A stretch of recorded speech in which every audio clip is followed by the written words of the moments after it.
우리의 모든 죄를 사하여 주시고 우리를 하여금 자녀로 인쳐 주시사 믿음의 삶을 살아갈 때에 아바 아버지라 부를 수 있는 귀한 자녀됨의 특권으로 살아갈 수 있도록 허락하시고 인도해 주셨음을 감사드립니다.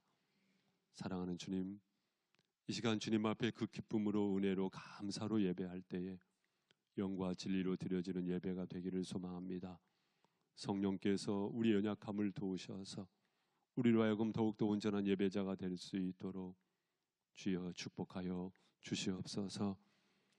오늘 말씀 가운데 사랑하시는 모든 믿음의 가족들 한 사람 한 사람이 영혼 육이 회복이 되어지는 역사로 축복하여 주시옵소서.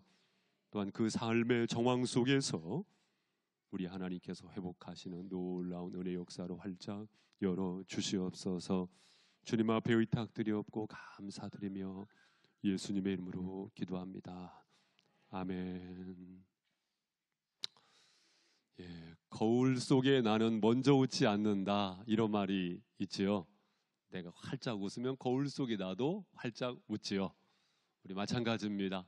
우리 서로를 바라보실 때도 내가 먼저 미소로 다가가면 그도 미소로 반응하게 되어 있는 것 아니겠습니까? 서로 함께 인사 나누실 때에 웃는 얼굴이 아름다우십니다. 시작. 자, 웃는 얼굴이 아름다우십니다. 웃는 얼굴이 아름다우십니다. 예, 근육이 굳어가지고 뻣뻣이 계신 분은 아무도 안 계시죠? 예, 우리 믿음의 가족들의 얼굴에 활짝 웃음꽃이 피어나는 새봄 되기를 주님의 이름으로 소망합니다. 오늘 본문의 말씀은 어제 아마 큐티 하신 본문의 말씀일 거예요. 그래서 우리 성도님들 이 말씀을 먼저 묵상하셨다라는 전제 속에서 또한 저도 말씀을 전하고 싶습니다. 먼저 잠언 4장 7절 말씀을 한번 띄워주시면 같이 읽고 또 말씀을 전개해 나가면 좋겠어요. 시작. 지혜가 제일이니 지혜를 얻으라. 내가 얻은 모든 것을 가지고 명철을 얻을지니라. 아멘. 지혜를 얻으라. 따라해 보시죠. 지혜를 얻으라. 예, 여러분, 이 지혜는 어떤 지혜입니까? 하나님께서 우리에게 주시는 지혜죠. 하나님께서 우리에게 어떻게 지혜를 주셨습니까? 예수 그리스도의 가르침 가운데 그 지혜가 있는 줄로 믿습니다. 우리는 그 지혜를 따르는 것이죠. 왜냐? 우리는 크리스찬이니까요. 여러분 신앙생활할 때 멋지게 하시기 바랍니다. 멋지게 사시기 바랍니다. 만나게 사시기 바랍니다. 예, 째째하게 하지 마시고요. 신앙생활 한번 멋지게 해보시기 바랍니다. 그 신앙생활에 멋지게 하는 생활은 무엇이냐? 주님의 가르침을 따르시는 삶이죠. 소경이 소경을 인도하면 둘 다 구렁텅이에 빠지게 되죠. 우리가 세상 따라가면 안 됩니다. 쩍쩍 무슨 철학, 세상 논리, 민주주의 논리, 물론 그것을 배제하는 것은 아니지만 그것보다 더 넓고 깊은 지경의 진리는 무엇입니까? 예수님께서 우리에게 가르쳐 주신 믿음의 길이죠. 우리는 예수님 따라가야 할 줄을 믿습니다. 지혜의 보고가 되어지는 성경, 그 말씀의 뚜껑을 쫙 열어봅니다. 우리는 어떤 지혜를 따라야 합니까? 먼저는요, 본질을 지켜내는 지혜를 따라가야 할 줄로 믿습니다. 오늘 말씀이 그것을 사실상 설명해 주고 있어요. 우리 1절 말씀 같이 읽겠습니다. 시작. 안식일에 예수께서 한 바리새인 지도자의 집에 떡 잡수시러 들어가시니 그들이 엿보고 있더라. 자, 여기 말씀해 보니까요, 안식일에, 언제요? 안식일에 예수님께서 바리새인 지도자의 집에 떡 잡수시러 들어가셨어요. 요즘 말로 말하면 신방 가셨다, 그 말씀입니다. 그런데 저는 이 말씀을 묵상하면서 첫 절부터 탁 마음속에 울컥 걸리는 것이 있더라고요. 그것이 뭐냐면요, 예수님께서 바리새인 지도자 집에 가셨어요. 그런데 여러분 아시다시피 바리새인은요, 어떤 사람입니까? 예수님께서 독사의 자식들아 하실 만큼 별로 좋아하지 않으셨던 대상입니다. 그런데 예수님께서는 거기에 담쌓지 않으시고 오히려 그 사람을 찾아가셨다, 그 말씀이에요. 마음이 짠하더라고요. 마음이 짠하더라고요. 우리는 많은 경우 내 편한 대로 살잖아요. 내 마음에 드는 사람, 내 구미에 맞는 사람. 그런데 우리 예수님께서 그 벽을 허무시고 찾아가셨다. 참 마음이 짠하더라고요. 그런 가운데 그들이 엿보고 있더라. 무엇하고 있더라고요? 엿보고 있더라. 이 말씀은 뭐예요? 어떻게 하면 예수님을 책 잡을 수 있을까? 꼬투리 잡을 수 있을까? 엿봤던 거예요. 그것도 그냥 엿보고 있는 것이 아니고요. 2절 말씀에 보니까 주의 앞에 수종병 든 사람이 있는지라. 어떻게 보면 마치 낚시꾼이 미끼를 달아놓듯이 수종병 든 사람을 데려다가 놓은 거예요. 왜? 엿보기 위해서, 꼬투리 잡기 위해서. 수종병은요, 일종의 오늘날로 말하면 신장질환인데 몸이 퉁퉁 부어 있어요. 그래가지고 죽을 날을 기다리는 그러한 당시의 질병이 바로 수종병이거든요. 그때의 3절에 보니까 예수께서 대답하여 율법 교사들과 바리새인들에게 이르되 안식일에 병 고쳐주는 것이 합당하냐 아니하냐. 여러분, 안식일에 병든 사람을 고쳐주는 것이 합당합니까? 안 합당합니까? 합당해요? 안 합당해요? 예, 그렇죠. 바리새인들이 꼬투리 잡으려고 하는 것을 예수님께서 아셨을까요? 모르셨을까요? 사실은 다 간파하고 계시는 것 아니겠습니까? 그런데 그들도 예수님은 포기하셨다, 포기하지 않으셨다? 포기하지 않으셨다, 그것입니다. 포기하지 않으셨다, 그것입니다. 그런 가운데 4절 말씀에 보니까 그들이 잠잠하거늘 예수께서 그 사람을 데려다가 고쳐 보내시고, 여기에서 중요한 말씀은요, 데려다가 고쳐 보내시고, 데려다가 고쳐 보내시고. 여러분, 데려다가 이것은 뭐예요? 예수님께서 꼭 붙잡으신 거예요. 일로 와보셔요. 꽉 붙잡으신 것입니다. 그리고 고치셨어요. 그리고 어떻게 하셨어요? 보내셨습니다. 우리 예수님께서 꼭 붙잡으실 때는요, 얽어매기 위해서, 붙잡고 있기 위해서가 아니고 치유하시기 위하여, 자유를 주시기 위하여, 해방시키기 위하여. 할렐루야. 사탄 마귀가 꼭 붙잡을 때는요, 얽어매기 위해서, 넘어뜨리기 위해서. 그러나 우리 예수님께서는 자유와 해방과 평화를 주시기 위하여, 그 은혜를 주시기 위하여 붙잡으시는 줄로 믿습니다. 우리 옆에 계신 분에게 말씀해 주세요. 주님께 붙잡힌 거 잘하셨습니다. 시작. 주님께 붙잡힌 거 잘하셨습니다. 이제 우리 조직 안에 들어오신 겁니다. 잘하셨어요. 진정한 의미에서 자유와 평화가 있을 줄로 믿습니다. 고치시는 주님께서 오늘 말씀을 통해서 또한 주님의 은혜와 사랑과 축복 속에서 회복의 은총을 덧입혀 주실 줄로 믿습니다. 여러분, 이럴 때 간증이 있어요. 내 구미에 맞는 사람하고만이 아니고 오히려 마음의 문을 활짝 열고 다가갈 때 성경 말씀이 오늘날까지 메시지로 전해오는 것처럼 그 인생 속에는요, 간증이 있죠. 열매가 있죠. 할렐루야.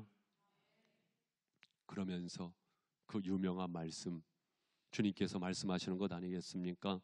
5절 말씀 같이 읽습니다. 시작. 또 그들에게 이르시되 너희 중에 누가 그 아들이나 소가 우물에 빠졌으면 안식일에라도 곧 끌어내지 않겠느냐 하시니. 아멘. 여러분, 안식일인데 소나 그리고 아들이 우물에 빠졌으면 건져주는 거 당연한 것 아니겠느냐. 그러면서 안식일의 참된 의미를 말씀하시는데, 참된 의미는 무엇이라는 것입니까? 따라해 보세요. 살리는 것. 살리는 것이죠. 살리는 것. 당시의 유대인들은요, 안식일에 하지 말아야 할 것들 해가지고 39가지가 있었다고 그래요. 이것 하지 말고 저것 하지 말고, 바느질 하지 말고, 밭 가는 일 하지 말고 불을 켜고 요리를 하기 위해서 불 켜고 불 끄고 하지 말아야 할 것들 쭉 열거하고 안식일에 하지 말아야 할 것들. 그러다 보니까요, 그거 지키기 위해서 진짜 안식이 없어요. 진짜 안식을 잃어버린 겁니다. 이것을 가리켜서 비본질이라고 합니다. 껍데기 포장. 여러분, 껍데기 포장이 중요합니까? 안 중요합니까? 중요하죠. 그런데 왜 중요합니까? 알맹이를 보존하기 위해서, 본질을 지키기 위해서 비본질이 존재할 수가 있는 것 아니겠습니까? 진짜 참 지혜자는 어떤 사람입니까? 율법 소중하죠. 형식 소중하죠. 제도 소중하죠. 그런데 왜 소중합니까? 본질을 지켜내기 위하여.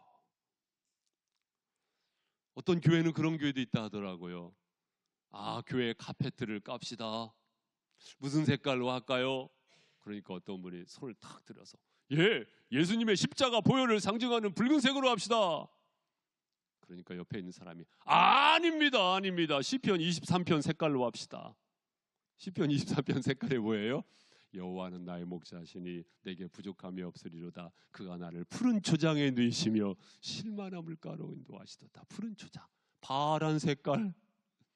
어떤 분은 또 아닙니다. 손을 번쩍 드시고 순결을 상징하는 백색으로 와야 합니다. 그래가지고요, 다투고 평화가 없죠. 어떤 색깔로 하든 본질은 무엇입니까? 사뿐하게 발걸음을 내딜 수 있도록. 사랑하는 성도 여러분, 우리는 비본질의 마음을 빼앗기고 본질을 지켜내지 못하는 실수를 범한다면 얼마나 어리석은 사람입니까? 안식일의 본질적인 의미는 무엇입니까? 쉬는 거예요. 쉬는 것. 또한 안식일을 왜 지키게 합니까? 쉬라고, 살라고, 살리기 위해서. 사랑하는 성도 여러분, 진정한 쉼은 어디에 있습니까? 마태복음 11장 28절 말씀해 보니 수고하고 무거운 짐진 자들아 다 내게로 오라. 내가 너희를 쉬게 하리라. 예수 안에 참 쉼과 참 평강이 있는 줄로 믿습니다. 그래서 사랑하는 성도 여러분, 예수로 충만하시기 바랍니다. 예수로 충만하시기 바랍니다. 또한 복음입니다. 주 예수를 믿으라. 그리하면 너와 내 집이 구원을 받으리라. 그렇습니다. 복음 안에 참 은혜와 참 평강과 참 쉼이 있는 줄 믿습니다.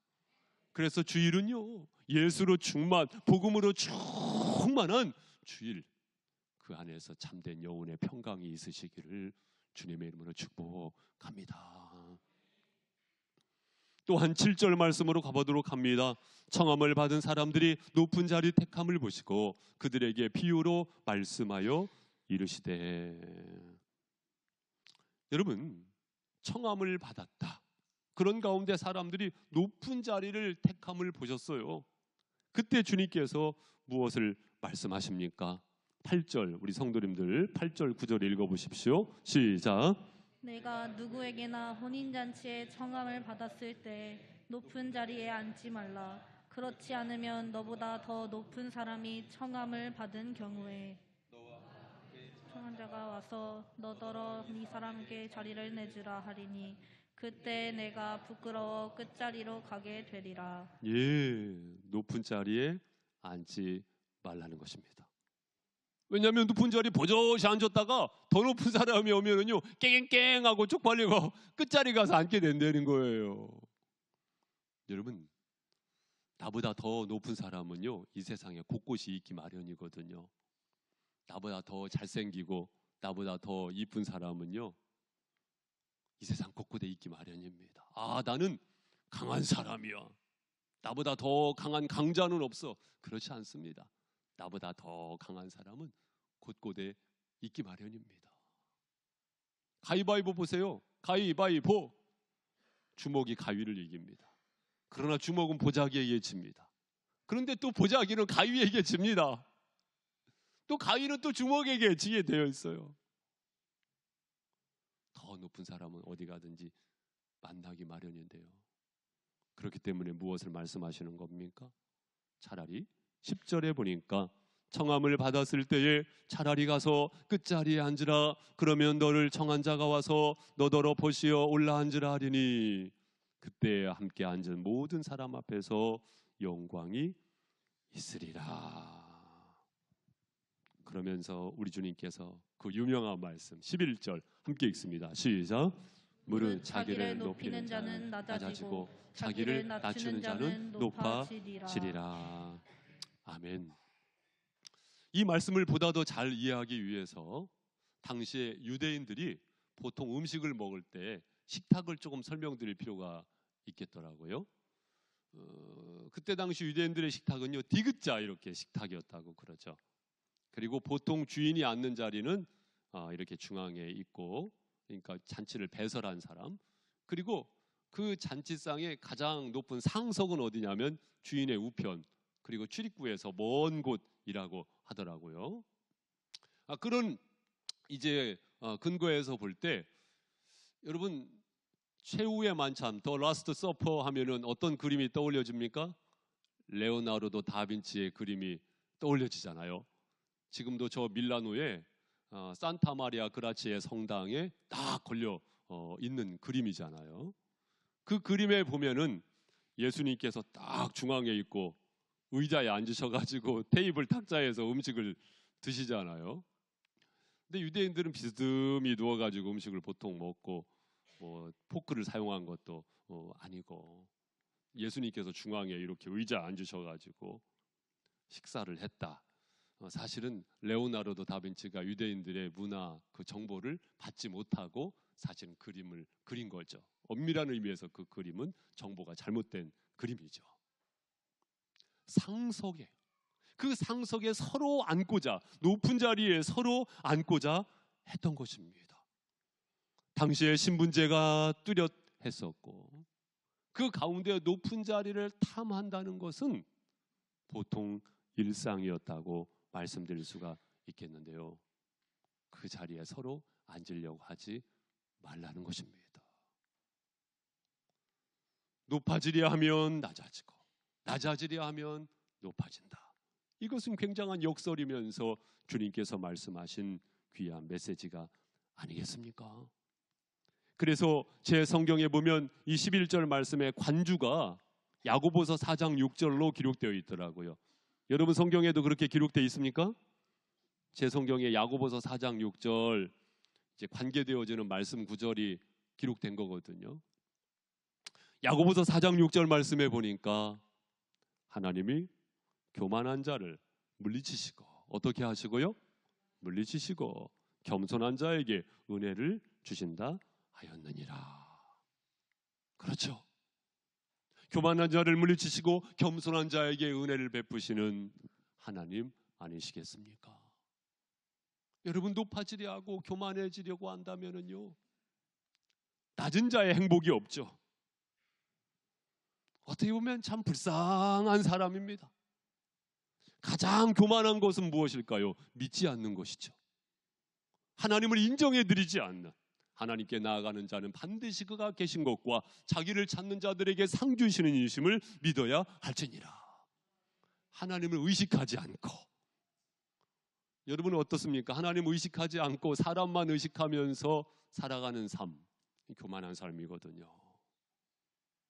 그 삶 속에는요 낮은 자의 행복이 없어요.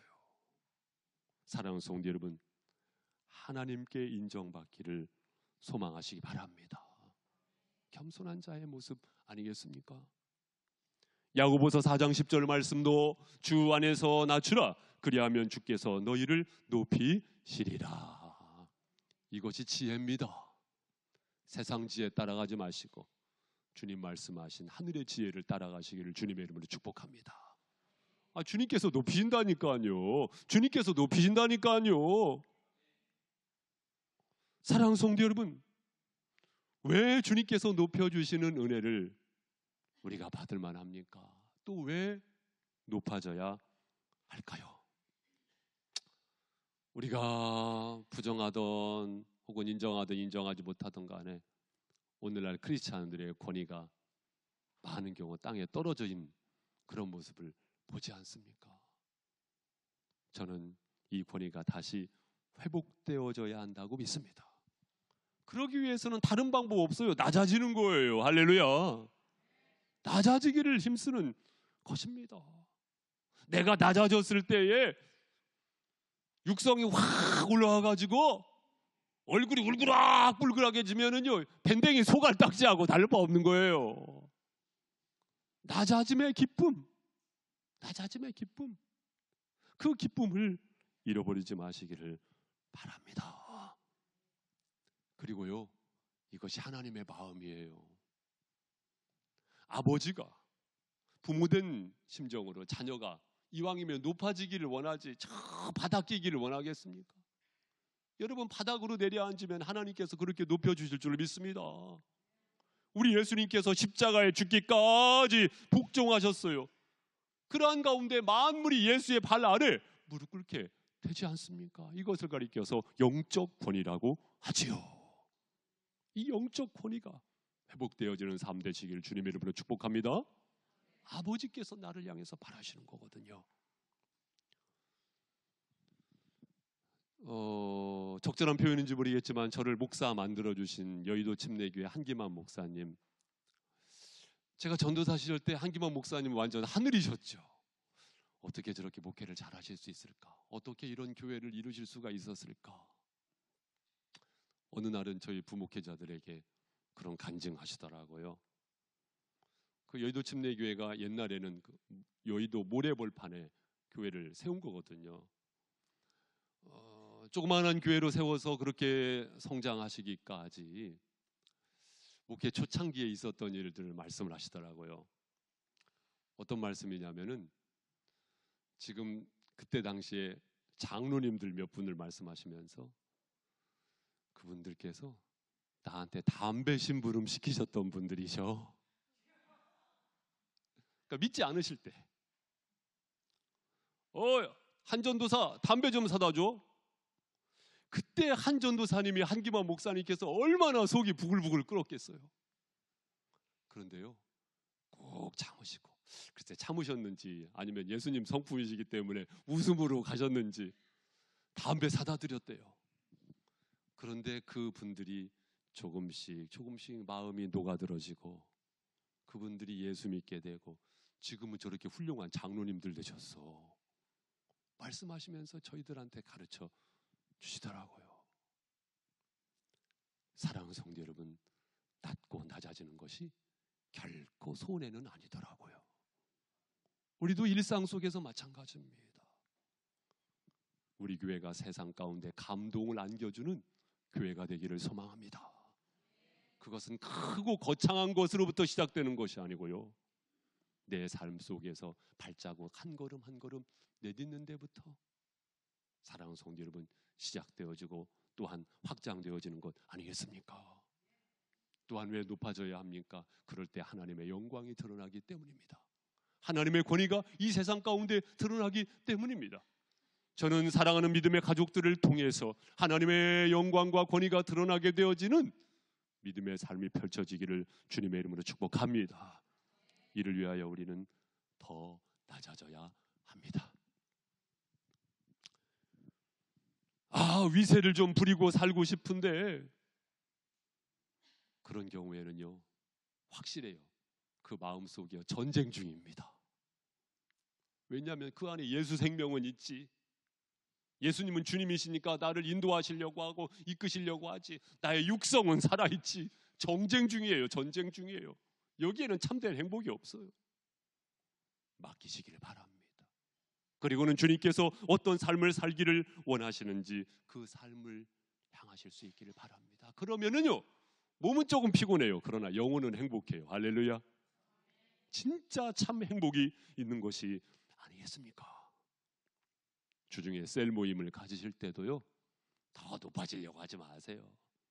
오히려 더 낮아지시면 이해도 됩니다. 이해가 뭐예요? 언더스탠딩 아니겠습니까? 언더스탠드가 뭡니까? 밑에 서는 거예요. 밑으로 가면 이해도 되고 그런 가운데 화해도 있고 화평도 있고.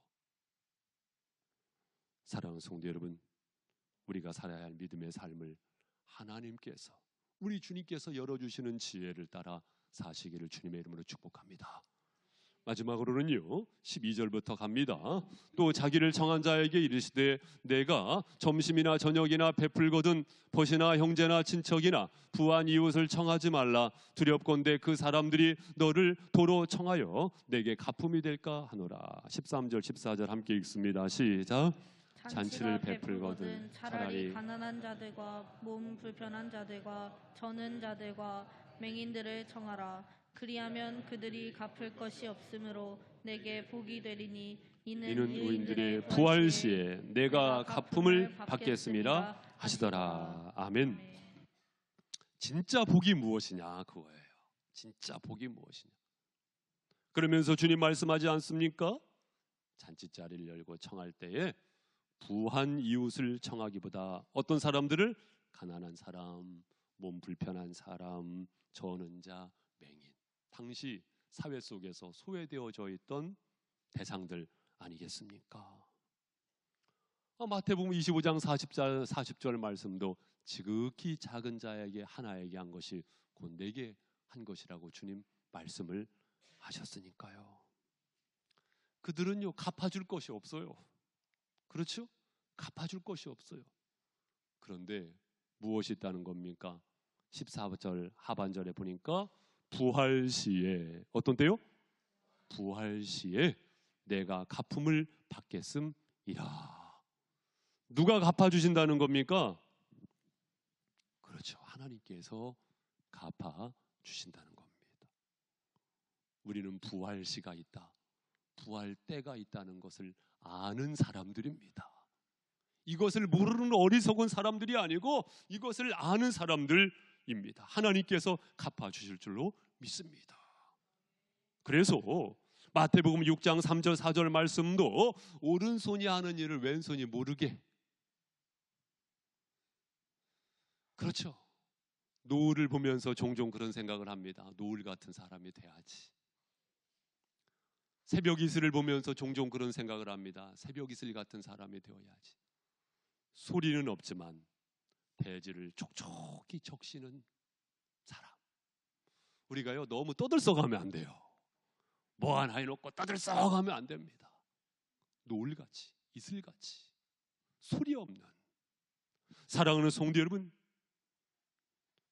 부활시가 있는 줄로 믿습니다. 그때 하나님께서 갚아주시기를 기대하실 수 있기를 바랍니다. 하나님께서 그때 갚아주셔요. 부활의 때가 있어요. 윤석전 목사님의 표현을 빌려오면은요, 윤석전 목사님은 부활시를 영혼의 때라고 표현을 하셨더라고요. 그래서 윤석전 목사님이 이렇게 설교를 하십니다. 영혼의 때가 있으리니 세월을 아끼시오. 할렐루야.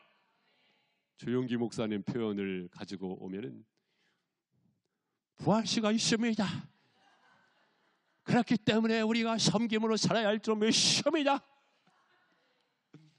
할렐루야. 우리가 자칫 부활의 때 그것을 잊어버리고 살 때가 있는데 다시 한번 나의 심령에 각인시키시기 바랍니다. 그때가 있습니다. 그때 하나님 아버지께서 갚아주실 줄로 믿습니다. 사랑하는 성도 여러분, 이렇게 살면 어떻게 보면 세상에서는요 바보예요. 바보. 에이 바보. 바보입니다. 그런데 여러분, 우리는 그 바보스러운 삶을 선택한 사람들이에요. 이미 선택한 사람들입니다. 세상에 헛똑똑이가 얼마나 많습니까? 그런데 결과적으로 헛되다 이것을 고백할 것이 뻔합니다. 전도서의 고백이잖아요. 헛되고 헛되니 모든 것이 헛되고 헛되도다. 히브리어로 헤벨이라는 말인데 안개라는 말입니다. 짚고 싶어도 짚혀지는 실체가 없다 그거예요. 헛된 삶이 아니고 하나님께서 갚아주시는 삶을 살아가시는 진짜 복된 자들이 되시기를 주님의 이름으로 권고드립니다. 사랑하는 성도 여러분, 오늘 말씀 가운데 내 자신을 비춰볼 때에 수면에 떠오르듯이 나의 부끄러운 모습이 비춰지지는 않습니까? 혹은 자신의 믿음의 발자취를 돌아볼 때 참 잘했습니다. 하나님의 위로와 하나님의 칭찬을 받지는 않습니까? 우리는 예수 그리스도의 지혜를 따르는 삶을 포기해서는 안 될 줄로 믿습니다. 우리는 다시 시작해야 할 줄로 믿습니다. 무엇보다도 본질을 소중하게 여기세요. 비본질은 서로 자유하시기 바랍니다. 관용을 베푸시기를 바랍니다. 그것이 지혜입니다. 자기를 다 주십시오. 진짜 복은 하나님께서 주시는 복이니 그때를 기억하시면서 오늘의 삶을 충실하게 살아내시는 믿음의 한 주가 되시고 귀한 인생이 되시기를 주님의 이름으로 축복합니다. 기도하겠습니다.